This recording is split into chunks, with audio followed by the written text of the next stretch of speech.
It's been a while since we've done a State of the WWE. This is episode 109. I just wanted to state that right away for anybody who forgot, or whatever. 109 episodes of State of the WWE over the course of 5 years. 6 years, maybe. So, I think I'm a little bit behind with these. We used to do them weekly, sometimes more. But since, Out of Nowhere has really become the kind of reflection show on wrestling every Wednesday, that's really kind of taken over everything. So, but the first thing I wanted to talk about, one of the things I want to talk about was Shane McMahon and this whole heel turn thing, whatever the case. I also want to talk about Braun Strowman. I want to talk about how Braun Strowman is basically dead. It's over for him and why. And we'll talk about the Shane McMahon heel thing first. And then I'm going to tell you all about Braun Strowman. Those are the two things right now, and then I've got some other stuff. But right now, first off, with Shane McMahon, here's the whole thing with Shane McMahon. The Shane McMahon thing is ridiculous because, maybe they're going to do it. There's these rumors like he's going to win the WWE title next or something. I saw people posting about that. He's going to be turned heel. Now, if Shane McMahon is turned heel, then, I will bend over to all of you that thought this. To me, they're just going with an angle of SmackDown versus Raw. Because I feel like if you're really going to solidify Shane as a heel, the night when he wins the cup, it's not going to be against Dolph and The Miz. You're going to put Seth in the main event. And you're going to have, something go on there. But I get, you don't want Seth looking like an idiot jumping off the apron and getting hurt. So there's that factor, right? And then there's the factor of, then if it's like Dolph Ziggler who gets hurt, then Shane is facing his own guy. That doesn't make any sense. So I kind of get why they went with what they went with. So I'm challenging you guys to figure it out for me. Because my opinion is if you're going to make Shane heel, you're going to put him Seth Rollins versus Shane, and maybe Shane low blows Seth Rollins in the match to win the cup, and then he runs around with the cup. And he's like, ha, I beat Seth Rollins, So I don't know, maybe I'm missing something here, but to me it's like you're getting cheered because people were like, oh, The Miz and Dolph Ziggler are in this cup? Who cares about this? So people are just disappointed. By the way, I'm going to get into Braun Strowman right now. By the way, for those who aren't paying attention, I'm in a war with Ryback again on Twitter. The former WWE wrestler Ryback. Of course, some of you might know who he is. So this guy starts with me because I made a joke. He was going back and forth with one of the listeners. I noticed him on Twitter, and I said as a joke, I was like, tell him he bullied me, ha ha ha. And then Ryback went on to comment about me being drunk at WrestleCon. He said I was white trash and drunk at WrestleCon with a beer hat on. It's just, this guy's ridiculous. I've invited him on the show 1,000,000 times. My show gets way more listeners than his show gets. I'm trying to help the guy. I actually respect the guy kind of, but I'm really losing it. And maybe he's trolling me, and if he is, then that's funny, I guess, and whatever. But it's like, dude, come on the show, promote your stuff. I have no problem, whatever. Beer hat, I was not wearing a beer hat. I was wearing a backwards baseball cap, as the video shows. I was not drunk because I was documented the whole show. We documented the whole show. Clearly, I wasn't drunk at it. And number two, I had to drive JD and myself home. And I got 3 little kids at home, so I'm not going to get drunk in a car accident or something at WrestleCon. Just so much BS out of Ryback. It's insane. So, I had to correct him on Twitter. You can go read the whole thing on Twitter. It's just ridiculous, at this point. So he says, well, you're obviously moron. That was a joke. You know what I mean? So it's like, okay, well, that was a joke, but you also said I was drunk there, and I wasn't drunk, so was that a joke too? And then he also said, I didn't spend 1 second thinking about this after the event or whatever. And it's like, dude, you did 2 podcasts on it. So it's like, dude, either Ryback is just a full troll, or, I don't think he's a troll, though, because he went on his podcast and said some of this stuff, too, right after he didn't think about it again. But anyway, we have all the proof that Ryback is full of crap. We have all the proof that I'm telling the truth here. Why do so many people lie? I don't understand, what the hell these wrestlers and some people lie about stuff like this for. I really, it's very bizarre to me. The list goes on. Jim Cornette, Kenny Bolin, Ryback, some of my former co-hosts. You know, it's really bizarre how people lie about stuff. The weird thing that gets me is how all these people can be proven wrong. You know, now if somebody comes out and says, I think Joe Cronin is an asshole scumbag, and here's why, that's not a problem. It's like, okay, I get that. You don't like me, and you gave your opinion on me. That's fine. And I might actually, you might be right, actually. I might even agree with you on many of those things. But to make up stuff like I was drunk because I had half a beer, at lunchtime I had half a beer. Dude, we did a 2-hour podcast during the event, and we had a break for an hour of lunch, and me and JD, I grabbed a beer and some food with JD, and we decided to take the free time to walk around and meet everybody, hang out. I mean, dude, you can ask Jeff Hardy. I mean, you can ask Matt Hardy if I was drunk. You can ask Jeff Jarrett if I was drunk. You can ask my buddy from Title Match Wrestling if I was drunk. I mean, come on, man. Cole Cabana wasn't drunk. Whole thing's on video. Anyway, let's go to the Braun Strowman deal. Let's go over to the Braun Strowman deal. By the way, you guys can follow me at CorruptedPod on Twitter. Let's talk about Braun Strowman. This guy is dead in the water. I said that, you know, Bobby Lashley was dead in the water a while back, and he really was. And then all of a sudden they tried to resurrect him after the fact, but it was like pretty much too little too late. But I want to say this portion of the State of the WWE episode 109 here on the Joe Cronin Show is brought to you by people who have dropped over $3K in support for the show. Executive producers of JCS, Brian Himmelfarb, Justin Mcneil, DMOON, The Bear, Gorilla Strong, Nikki T, The Goon, Schleppy, TNA Better Than WWE, LukeNDfan, NullDeath, ABELsalasJR, Bad Omen, WoolhatDemon, Shell, AruShinchu, and Lemon. Thank you, guys. I added Gorilla Strong earlier to that. Also by the associate producers of the Joe Cronin Show, $25 patrons and up tier, helping me to produce these shows. Justin Mcneil, BigBadAds, Sav King, V2ofDoom VITO. We got Brian Himmelfarb, Marz Mira, Coop The Comedian, The Bear, Cameron Sinclair, Tyler Lewis, Floyd, Nicky J, SoCom Kastle, and Frog Kid. Thank you, guys, for the support. Braun Strowman is and by the way, Corrupted Podcast is up on Patreon for all you patrons. Patreon.com/Joe Cronin Show. Join the $25 and above tier. You'll get the, we'll put you in the producer credit in the description box down below. Make sure to shout you out every time. Or almost every time, at least. Braun Strowman's dead, man. This guy, you know, he comes in, he can't, what did he, last time he lost to Lesnar, it was 1 F5. 1 F5 did Braun Strowman in. You know, Roman Reigns, you know, he received several F5s, and then he didn't win. Braun Strowman receives 1 F5, he loses. And the other night he received several F5s in this match with Brock Lesnar, and Braun Strowman can't win there either. He can't win anywhere. He loses the Money in the Bank, basically because he's an idiot. You know, it didn't make him look smart to put that on the line and say, I'm a man, I'm facing you face to face, I'm a man. Like, no, you look like an idiot, you know, and I mean, he does talk like an idiot. That's his whole gimmick. But let's face it, at this point, dude, you know, Braun Strowman is the Big Show 2.0 from 2002. Braun Strowman is like, or 2000 or something like that. Braun Strowman is the Big Show from the year 2000, 2001. You know, this is total Big Show. He can do some menacing things out there because he's a big, crazy beast, but a lot of times he gets beat eventually by somebody. He's out there to pose a threat, but he never really quite gets over the hump. Although, you know, in my mind, though, and this is, you know, no insult to Braun or Big Show, I'm actually speaking mostly from a character. Because I think if they built Braun Strowman like a character the right way, booking-wise and character-wise, he'd be huge. Now, Big Show is a guy, and first of all, I'm not talking crap about Big Show at all. I think Big Show is special.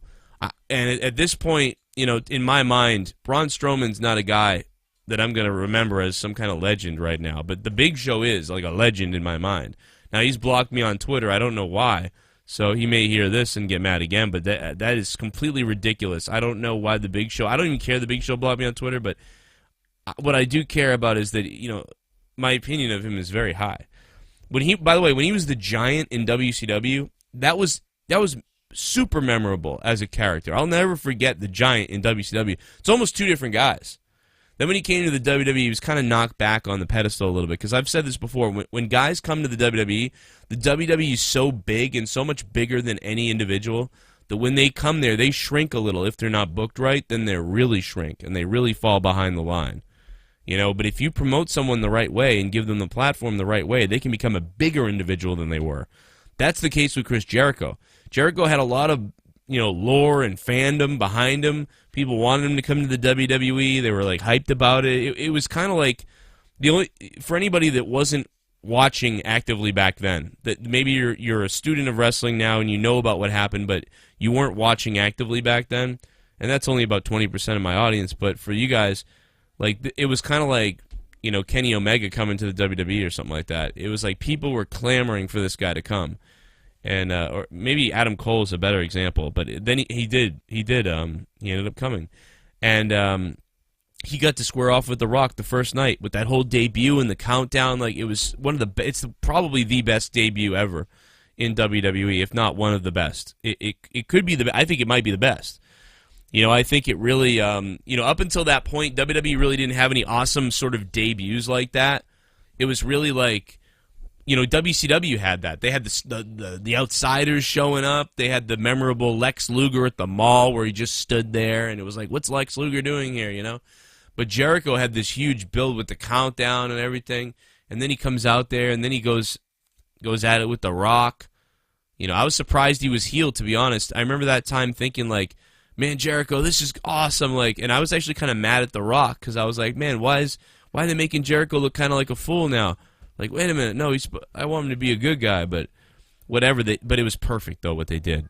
Anyway, I went off on a complete rant there. But anyway, my point is, Braun Strowman is done for, and I don't even want Braun Strowman to be the champion. And you know what? Even though we all think we do, if he becomes the champion, it's going to be boring. I'm telling you now, at this point, and that's not our fault. I think that's WWE's fault. If Braun Strowman becomes champion, we're all going to be bored by it. After like a week, we're going to be like, oh, like, but I would take Braun Strowman over, I think, Brock Lesnar at this point, you know? But here we go, AJ Styles versus Brock Lesnar at Survivor Series, a replay of last year's match. I loved last year's match. I know some people said they didn't like it. I know Jake DeMarco really hated it or whatever. I really loved AJ versus Brock Lesnar. I thought it was like one of the most entertaining matches of the year. It's one of the more memorable ones to me. It's the top of last year or whatever. I don't think there's a lot of memorable things this year. I don't think there'll be a lot of memorable things. There wasn't a lot of memorable things last year. Last year's WrestleMania was garbage. It was, I don't quite remember 100%, but I feel like last year's WrestleMania was like the top 5 worst. Now, I'd have to probably skim over some WrestleManias again and try to figure that out if I want to stick with that, believe that, but I really do think that last year's WrestleMania was the worst. Man, I don't know what it was. I was so bored. That thing was infuriating. It was boring. It was bad. And you know, it tells you by the way that WrestleMania ended last year too. It ended with the fans booing the match. Guys, they booed the match. When has that ever happened? I don't ever recall. In fact, none of us do. WWE WrestleMania, the main event, the fans booing and leaving. And they weren't booing because they were mad at the result. They were booing while the match was happening. They were booing the match. The last time something like that really happened, I believe, was also involved Brock Lesnar, right? That was the Brock Lesnar-Goldberg thing, because the people knew they were leaving. So there's a correlation here. And, I don't know, but anyway, that's the way it is with that. And I'm worried about this year's WrestleMania, too. I really am. Austin Aries and Jim Cornette are trading shots on Twitter. That's no surprise. Jim Cornette, a guy that I really thought I looked up to as a kid and loved to listen to his podcasts throughout the rest of my life after and even the last few years, but a guy who's lied about me to 500,000 people, so I really can't say that like Jim Cornette too much, nor do I believe a ton of what he does. Could be a work, though, with Jim Cornette and Austin Aries. With the whole NWA thing could happen. I don't know. Daniel Cormier the other day on UFC said, bring Brock Lesnar, bring that WWE Universal Championship to UFC. I want it. Now, first of all, Daniel Cormier is, or Cormier, or whatever the hell you pronounce it, he seems like a really nice guy. He really does. His family just seems like a nice guy. He seems like he's pitching for a job at WWE, too, by the way. Seems like he had recently said he wanted to be a commentator for WWE. And based on how he handled the mic the other night with that fight, man, I think this guy could be a WWE commentating star. You know, he's a guy, I don't know. But I don't know. I just think he could be. He could come there. I don't know. I'm not a big fan of that, but you know, shit, it happens, man. But oh well.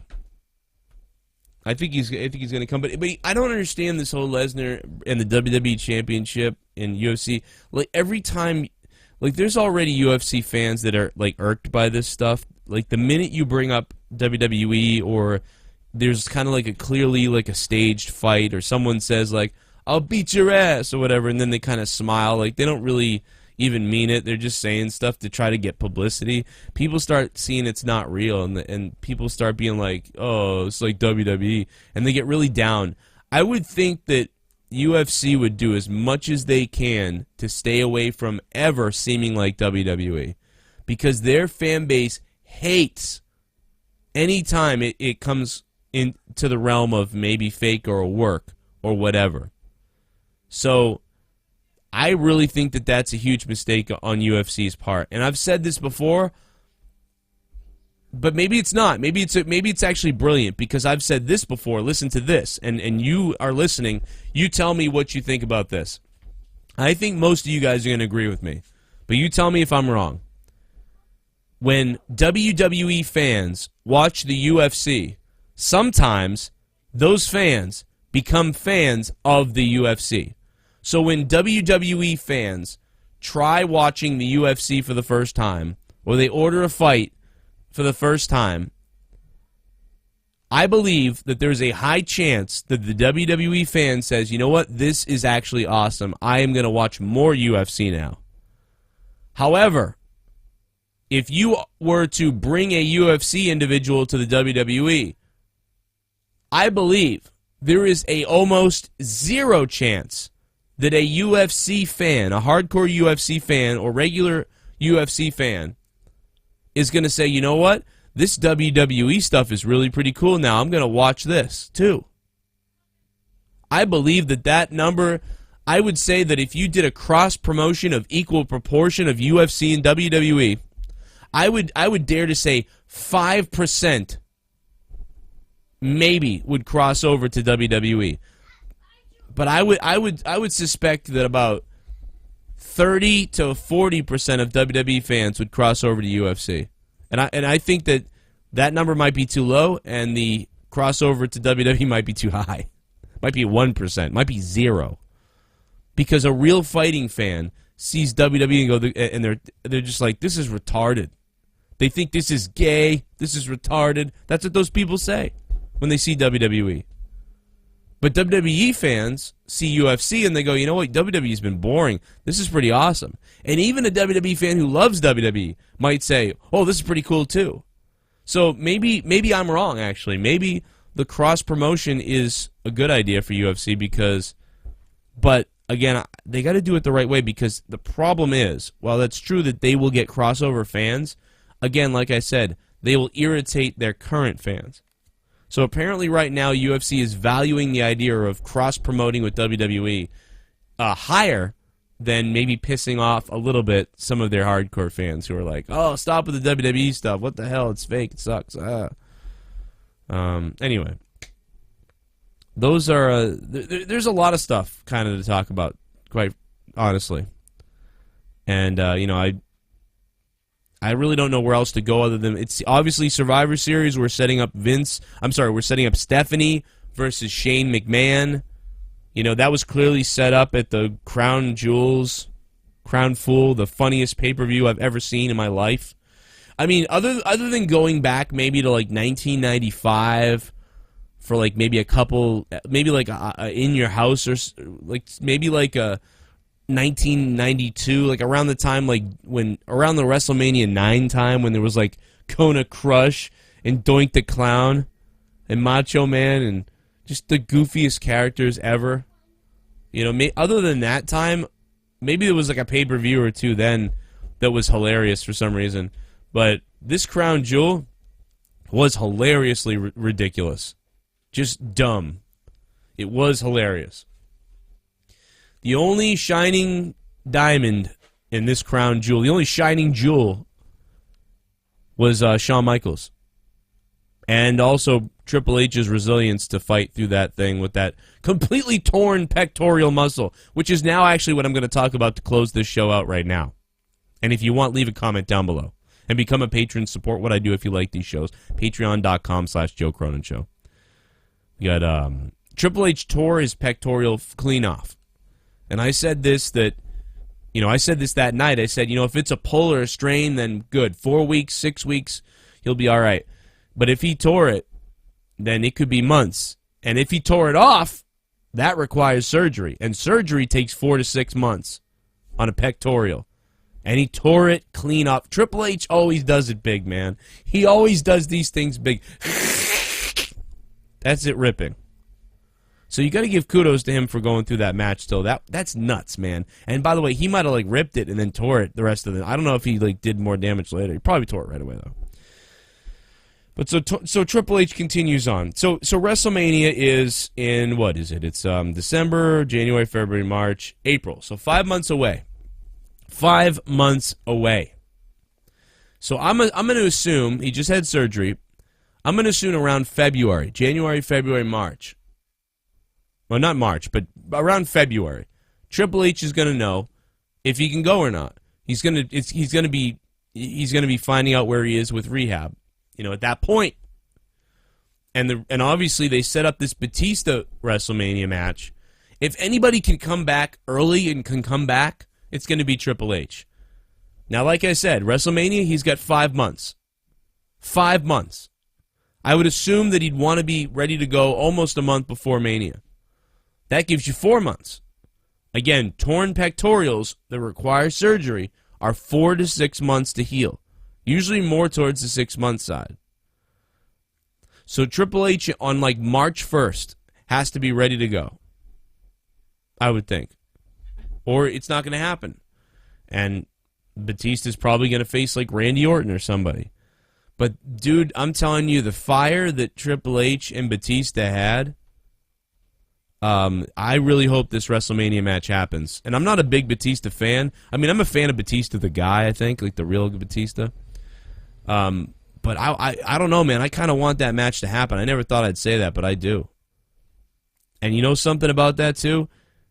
Is they could really tell this story even better now, because they could tell it like, I was at Crown Jewel and we won the match, but the whole time, I was focused on that, but the whole time in the back of my head, all I was thinking about was Batista and what he said to me on Raw. He tried to embarrass me. What the hell was that? Jesus. And he could really use that. And I worked my way, and Batista comes back a month before, and Triple H says, you know what I did? You know why I worked so hard to get back? You know why I came back early? Because all I could think about was WrestleMania and how I want to beat your ass at WrestleMania, that type of thing. And now Batista and Triple H, they got this story, they got the build, they're going. But otherwise, it's going to be Randy Orton and Batista, which will make Batista the clear favorite, and it will be much more boring. And so I hope to God that doesn't happen. So we'll see though. It's up to Triple H's healing abilities and his work ethic and how bad the injury and whatever the hell else happens. But anyway, guys, thanks for listening. This has been State of the WWE, episode 109. 109 episodes over the course of 6 years. Guys, thank you if you've been here the entire 6 years, 5 years, 4 years, 3 years, 2 years, 1 year, or if you're brand new to my channel. Make sure you hit that subscribe button down below. Hit that bell or unsub, resub to get it to trigger. Sometimes people don't get the alerts. But to make sure you get my alerts about my videos, go to my Patreon, patreon.com/Joe Cronin Show. Become a $1 patron a month. Get the Corrupted Podcast. Get my Morning Madness episodes and podcasts. $5 a month. There's a whole bunch of new stuff in the tiers, so read the tiers and rewards. There's a bunch of new stuff on there for you, including the producer credit and things like that, plus a bunch of bonus podcasts that you can hear. That's it. I'm out of here. Leave a comment down below. I'll respond to some of the comments in the next video, I think. I'm going to do a little response video, I believe. We'll find out. If you really got to get a hold of me on Twitter, it's @CorruptedPod on Twitter is my Twitter account. It's my Corrupted Podcast Twitter, which is @CorruptedPod. Hit me up on Instagram, instagram.com/Joe Cronin Show, and see all the secret pictures of my life on Instagram. Otherwise, see you guys live tomorrow night for the Monday Night Raw review. I gotta go watch football, because now it's Sunday Night Football. And here's some other videos you might have missed popping up on the screen right now. However, if you want to try out Patreon and take a look at it, it's coming up on the top right of your screen right now. You can click on it on your mobile device, your tablet, or your computer. I don't think they'll let you do it on Xbox yet. Oh yeah, they do let you do it on Xbox, but it's kind of weird to do it. Anyway, click on it and try it out. There's some free stuff too, and free episodes and things on Patreon as well. So you can also follow me on Patreon for free anyway. So anyway, okay, I'm really leaving this time, I promise you.